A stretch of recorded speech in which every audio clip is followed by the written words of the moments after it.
À 7h45, l'interview Vérité d'Europe 1. Maxime, vous recevez ce matin Catherine Fro. Elle a remporté vendredi soir le César de la meilleure actrice pour son rôle dans Marguerite. Bonjour Catherine Fro. Bonjour. Merci d'avoir accepté notre invitation sur Europe 1 et félicitations. Merci.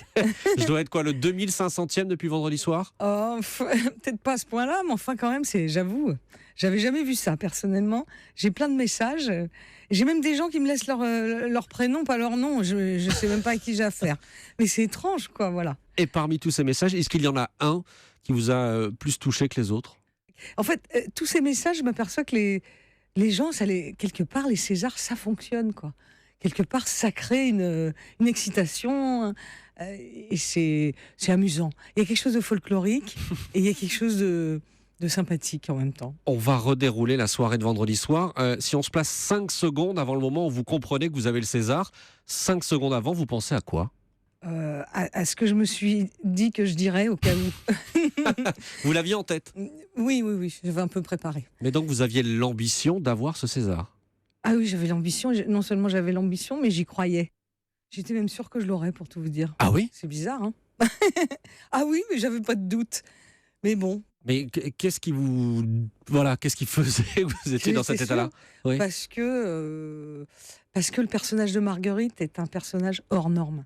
Je pense qu'il a touché les gens comme rarement un personnage. Si vous voulez, c'est un film magnifique, mais c'est un personnage incroyable. On va reparler du film et du personnage dans un instant, mais d'abord, vous aviez donc préparé cette petite chanson que vous avez chantée quand vous avez reçu le César. Bah, c'était un hommage à Marguerite. Forcément. Voilà. Ça faisait comment, la chanson? Si tu veux faire mon bonheur, Marguerite, Marguerite, si tu veux faire mon bonheur, Marguerite, donne-moi ton cœur. Merci de le rechanter. J'avais prévu de le passer si vous aviez refusé. Ah, mais bien. Mais c'est gentil. Vous chantez donc au moment de recevoir ce César.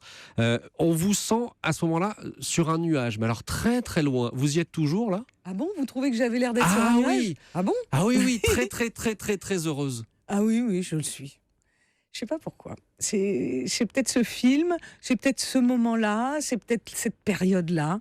Je pense que être acteur, c'est bizarre. C'est un voyage sur plusieurs années où parfois on fait des rencontres qui font tilt.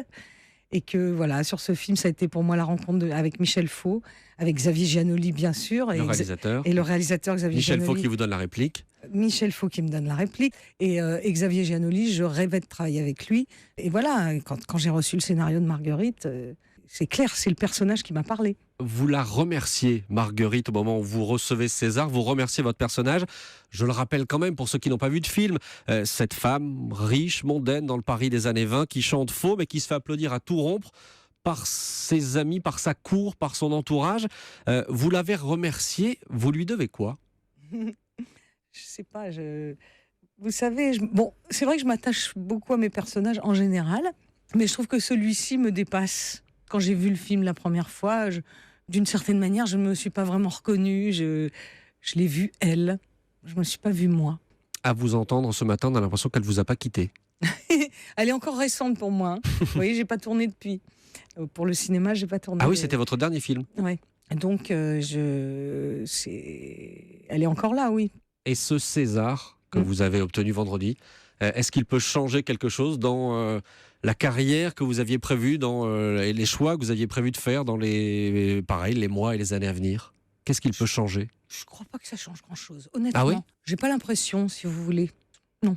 Et c'est pas une forme de consécration? Ah oui, c'est ce qu'on dit. Bah oui, peut-être. Peut-être. Mais qu'est-ce qu'on en fait de ça, ça vous échappe, vous voyez, ça échappe. Le film, il a fait un peu plus d'1 million d'entrées en salle, un très gros succès. On a compté, il y a au moins 13 des films dans lesquels vous avez joué qui ont dépassé le million de spectateurs. Et on avait l'impression, vendredi soir, que vous ne compreniez pas bien pourquoi. C'est-à-dire qu'effectivement, j'ai parlé du public, j'ai une certaine reconnaissance de cette relation, cette fidélité sur des films même très différents les uns des autres. Et ça, bon, mais ça m'échappe aussi, ça. Il y a quelque chose de vertigineux? Oui, plus ou moins. Et en même temps, si vous voulez, je suis consciente que dans mon travail, j'ai envie que les choses soient vues et entendues. C'est-à-dire, je pense à l'émotion. C'est comme si moi, j'étais dans la salle et que je voyais jouer. Voilà, je m'identifie au public beaucoup. Ça veut dire que ça n'est pas uniquement un plaisir personnel? de jouer, de choisir tel ou tel rôle? Le plaisir est d'atteindre l'écoute et le regard des autres. Dans le film, Marguerite, elle a cette phrase, elle dit « L'argent n'a aucune importance, l'important c'est juste d'en avoir ». Alors, si je vous cite cette phrase, c'est parce que j'ai découvert la semaine dernière que vous étiez dans le top 10 des acteurs et actrices français les mieux payés. Ça veut dire que les producteurs misent sur vous. Est-ce qu'il y a une certaine fierté chez vous là, de voir ça? Plus ou moins, parce que ça crée de l'embarras. La presse s'en empare souvent. Ça, c'est le côté pénible. Mais voilà, surtout que je paye énormément d'impôts. Qu'à un moment donné, c'est pas le truc le plus passionnant, quoi. Là, il n'y a pas de fierté à ça. Pas de franchement. fierté? Non. Même le fait que ce soit le Moi, symbole. je pourrais faire ce métier.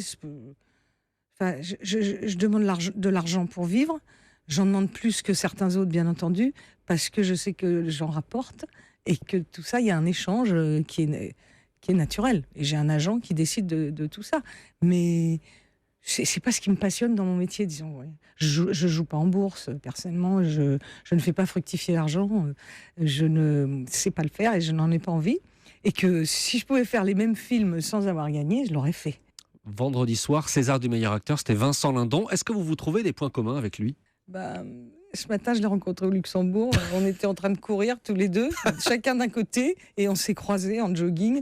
Et ça C'était se très dit drôle. quoi? Et Deux on Césars qui se a croisent? fait tout le reste en faisant tout le tour du Luxembourg, tous les deux, en parlant du métier, bien entendu, vu ce qui nous arrivait. Et les gens nous croisaient en disant « Ah, ben ça !» Mais vous parlez des points communs. Est-ce que vous avez le sentiment de représenter d'une certaine manière le même cinéma français? Que Vincent? Oui. Je me sens pas éloignée de lui, oui. Parce que je trouve qu'il essaye d'aller vers des bons films. Et il se distingue par sa capacité à bien choisir et à présenter des réalisateurs intéressants, que ça soit Brisé ou d'autres.